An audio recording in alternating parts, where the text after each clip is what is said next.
Hello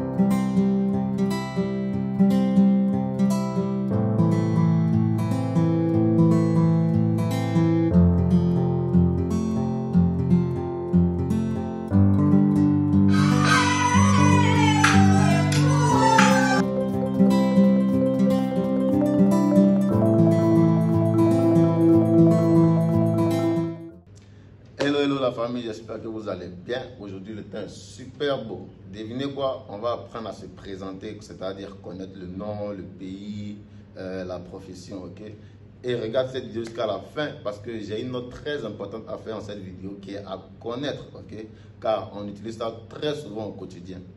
Si tu es nouveau sur cette chaîne, sache qu'ici, on apprend le mandarin dans les détails près. C'est-à-dire, on apprend ensemble le mandarin. Si tu ne connais pas le mandarin, c'est ce qu'on appelle communément le chinois. Donc, si le contenu t'intéresse, partage avec tes proches, partage avec tes amis. Abonne-toi si ce n'est pas encore fait. Tu peux aussi me lâcher des likes, ok? Sur ce, on y va. Le premier mot qu'on va voir, ou du moins la première phrase qu'on va prendre ensemble, c'est « Comment vous appelez-vous » Ok? Comment vous appelez-vous? Même chose avec comment tu t'appelles, comment vous appelez-vous, des trucs comme ça. Ok? Ça dépend du pronom personnel utilisé ou du moins le sujet utilisé. Ok? Alors, pour savoir comment on dit, comment vous appelez-vous, on dit Ni jiao shanme mingzi. Ok? Ni jiao shanme mingzi. Répétez après moi. Ni jiao shanme mingzi. Ok? Ni jiao shanme mingzi. Alors, comme d'habitude, on va écrire.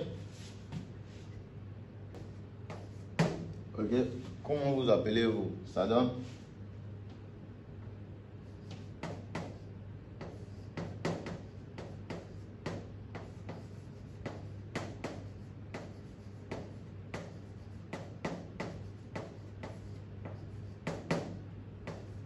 ok, Ni jiao shenme mingzi. Ok, et le caractère de ni, c'est devenu familier maintenant, n'est-ce pas?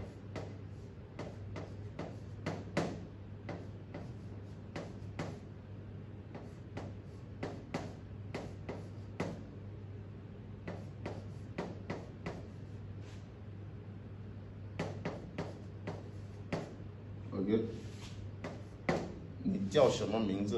C'est bon pour tout le monde? Et la réponse à ça, c'est question, réponse. Si on dit ni, la réponse, tu vas dire je, n'est-ce pas? Alors que le je en mandarin, si tu as regardé la vidéo sur les pronoms personnels, ça donne wo.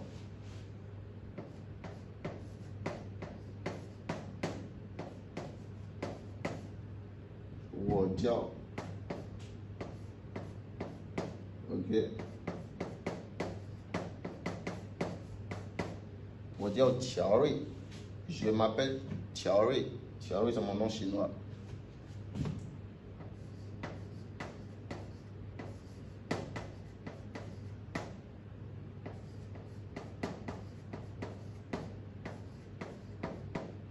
Ok, wo jiao Qiaorui. Et le point en mandarin, c'est comme ça, on fait un gros cercle. Alors, comment vous appelez-vous? Ni jiao shenme mingzi. Ok, répétez toujours après moi en pratiquant. Ok, wo jiao et vous mettez votre nom ici. Ça, c'est mon nom. Ok, ça, c'est mon nom. Vous pouvez aussi me donner, on peut s'amuser, vous pouvez laisser votre nom dans les commentaires et je vais vous donner votre nom en mandarin si vous n'en avez pas. Comme ça, la phrase sera un peu complète. Ok, donc, wo jiao Qiaorui. Ok, wo jiao Qiaorui. C'est clair pour tout le monde? Comment vous appelez-vous? Je m'appelle Qiaorui.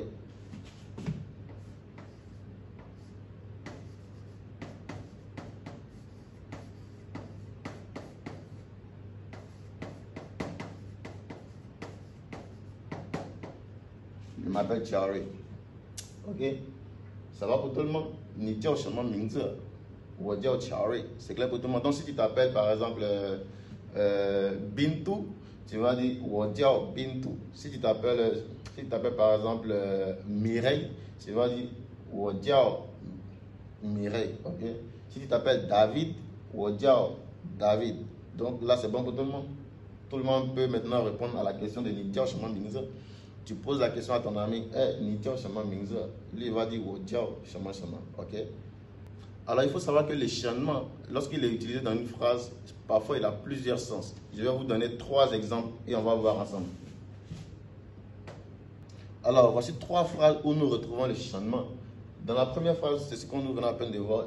On est dit au channement Mingzi. Quel est votre nom? Ok. Comment vous appelez-vous? Et la deuxième phrase, c'est dire chez channement. Ok. Qu'est-ce que c'est que ça? Ça, c'est quoi? Pour ne pas parler beaucoup. Et ça, dire chez channement chou. Ça, c'est quel livre? Ok. Ça, c'est quel livre? Vous voyez un peu le sens du channement? Alors, on continue dans notre présentation. La deuxième phrase que nous allons voir, c'est es-tu chinois? Par exemple, je sors dehors, quelqu'un me voit. Êtes-vous chinois? Je vais dire oui, je suis chinois. Si je suis chinois, non, je ne suis pas chinois. Si je ne suis pas chinois, et je vais lui dire le pays d'où je viens. Donc, en mandarin, ça donne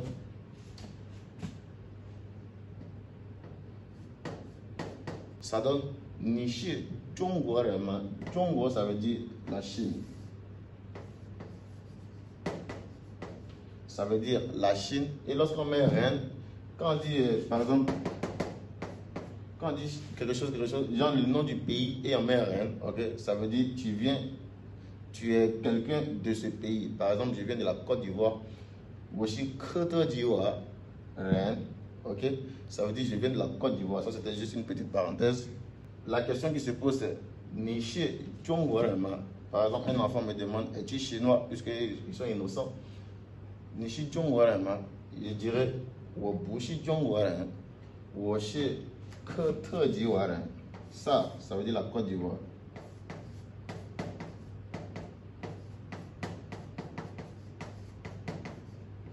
Ok, et je vous ai dit, lorsque le nom du pays, tu ajoutes rien, ça veut dire que tu es une personne de ce pays. Donc, une personne de ce pays qui est la Chine, chinois. Vous voyez un peu les liens. Donc, Nishi Zhongguo ren ma, wo bu shi Zhongguo ren, wo shi Côte d'Ivoire ren. Ok, si vous venez par exemple du Gabon, vous direz wo shi Japan ren. Ok, Japan ren. Alors, pour cette deuxième phrase, ça va pour tout le monde. La question c'est, es-tu chinois? Non, je ne suis pas chinois, je suis ivoirien. Nishi Zhongguo ren ma, wo bu shi Zhongguo ren, wo shi Côte d'Ivoire ren. Alors, prenez note et faites une capture d'écran. Je vais expliquer des petits détails sur ce que nous venons à peine de voir, ok? J'espère que jusque-là, tout le monde arrive à suivre. Essayons d'expliquer des petits mots que nous avons vus dans les phrases. On a vu 2 pays. Ok, la Chine en mandarin ça donne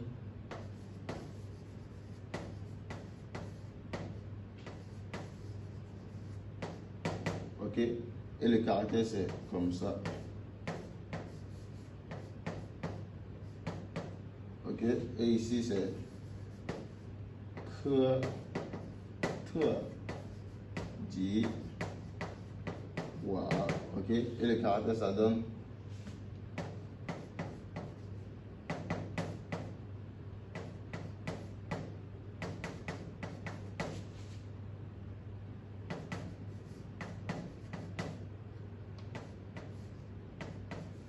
ok, Côte d'Ivoire, Zhongguo, la Chine, Côte d'Ivoire, la Côte d'Ivoire. Alors ça, ce sont des petits détails à connaître seulement parce que nous les avons utilisés dans la phrase antérieure. Ok. Alors la note que j'aimerais qu'on clarifie, c'est le chi. Ok. Le chi, c'est le verbe être. J'espère que pour une bonne fois pour toutes, vous allez comprendre. C'est le verbe être, ok? Je suis, tu es, il est, ouais. Ça, c'est en mandarin, c'est ce que ça donne. Donc, si jamais je veux conjuguer washi au présent, washi, nishi, tashi, womeshi, nimeshi, tameshi, ok? On a aussi déjà vu les pronoms personnels. Alors, donc, la négation de shi, c'est bu. Alors, des fois, nous avons vu la négation en mandarin, c'est bu. Vous ajoutez le verbe. Ça, c'est un verbe. Donc,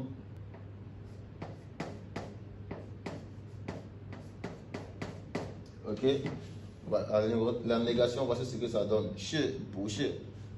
Ça, c'est ne pas être. Par exemple, es-tu chinois? Nishi Zhongguo ren ma, wo bu shi Zhongguo ren. Ok, vous avez vu, wo bu shi Zhongguo ren. Alors, on va prendre 3 phrases où on va utiliser le shi. Comme ça, vous allez essayer de voir un peu le sens. La première phrase que je vais utiliser, c'est « Je suis professeur ». En mandarin, ça donne « wo ». Vous voyez toujours le « wo », ça veut dire « je ». Suis, le verbe être, « wo shi ». Maintenant, le nouveau mot professeur qui est « lao shi ». Ok, « wo shi », je suis. Nouveau mot. Lao shi. Clair pour tout le monde. Je suis professeur. Alors, la deuxième phrase que nous allons prendre, c'est « Mon professeur est chinois ».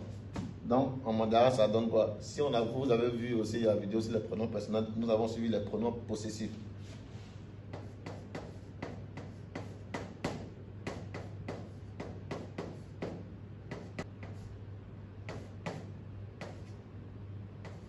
Ok? Woda lao shi, shi, zhongguoren. Vous avez vu encore le être. Wo shi lao shi, je suis professeur. Woda lao shi, shi, zhongguoren. Mon professeur est chinois. Jusque-là, ça va? Et la troisième phrase que je vais dire, c'est « Mon grand frère n'est pas ouvrier ». Mon grand frère n'est pas ouvrier. Ok? Wo ge bu shi gongren.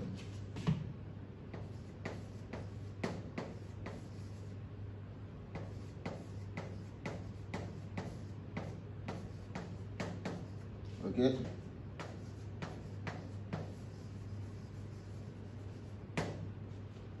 Wo shi lao shi, je suis professeur.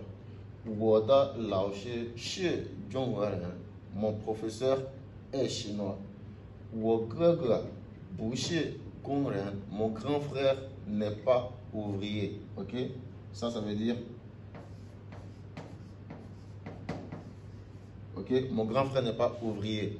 Ça, on vient à peine d'expliquer le shi et le bu shi. J'espère que c'est clair pour tout le monde. Alors, toutes ces phrases, c'est pour voir un peu le sens du verbe être dans les phrases. On va voir maintenant la troisième phase de cette vidéo. Alors, toutes ces phrases, c'est pour voir un peu le sens du verbe être, ok, dans les phrases. J'espère que maintenant c'est clair pour tout le monde. Essayons de pratiquer encore. Donc, si par exemple, supposons, je ne suis pas professeur. Quelqu'un d'ailleurs me demande, Nishi Laoshi ma, et si je ne suis pas professeur, je vais dire quoi?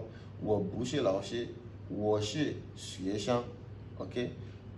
Il y a beaucoup de nouveaux mots dans ces phrases. J'espère que vous prenez note de ceux que vous ne connaissez pas. Les nouveaux mots, je mets toujours le pinyin, ok? Laoshi, c'est là. Washi, tout ça, on connaît déjà, ok?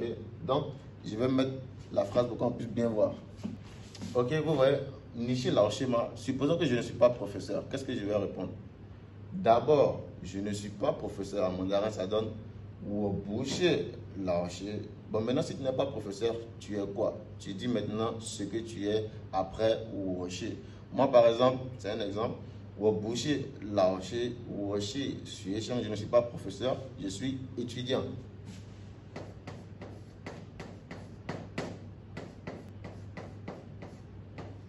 Ok? Wobushi Laoshi, Woshi Xueshan. Nouveau mot.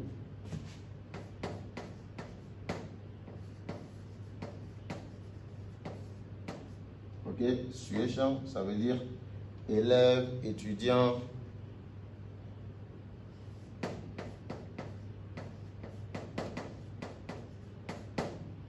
Prenez note, hein. Prenez note. Bon, l'écriture est un peu comme ça. Alors, à présent, tout le monde peut se présenter, ok? Si tu as bien regardé la vidéo jusqu'à présent, je vais mettre une phrase au tableau. Chacun adapte la phrase en fonction de son nom, son pays, sa profession, ok?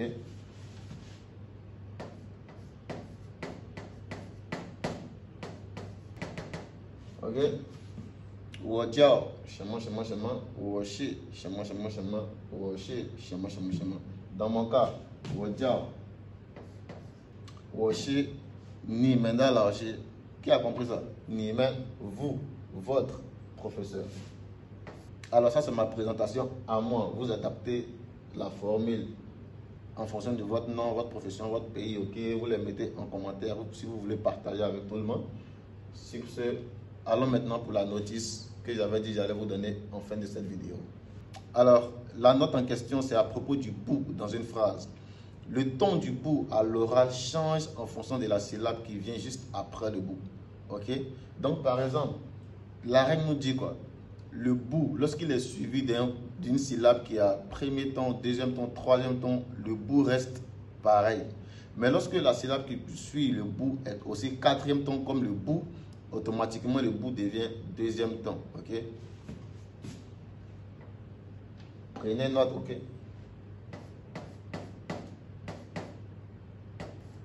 Le bout, normalement, c'est BU quatrième ton. Mais lorsque le bout est accompagné de premier ton, deuxième ton, troisième ton, le bout reste toujours bout. Par exemple,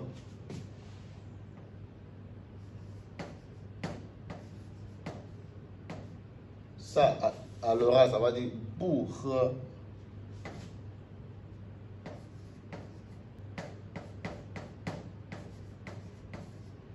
Bourg-sien.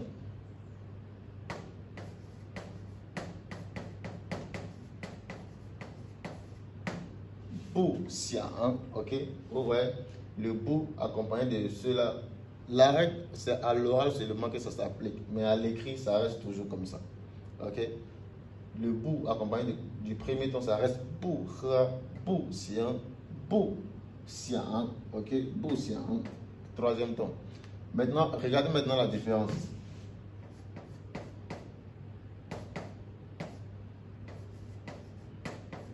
Le bout plus quatrième ton.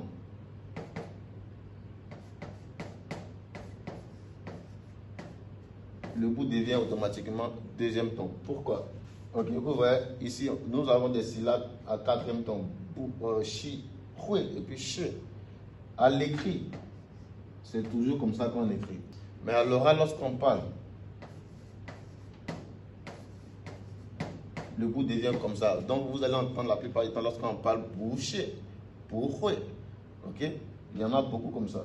Donc, ça, c'était la note que je voulais donner en fin de vidéo. Prenez note car c'est très important. Vous allez souvent entendre lorsqu'on parle boucher, boucher. Ok? C'est le même bout, c'est le même qu'à l'oral. Lorsque le bout est accompagné du quatrième ton, il devient deuxième ton. C'était la note de fin. J'espère que tu as aimé la vidéo. Si tu ne t'es toujours pas abonné, abonne-toi, like la vidéo et on se voit la prochaine fois. Peace out.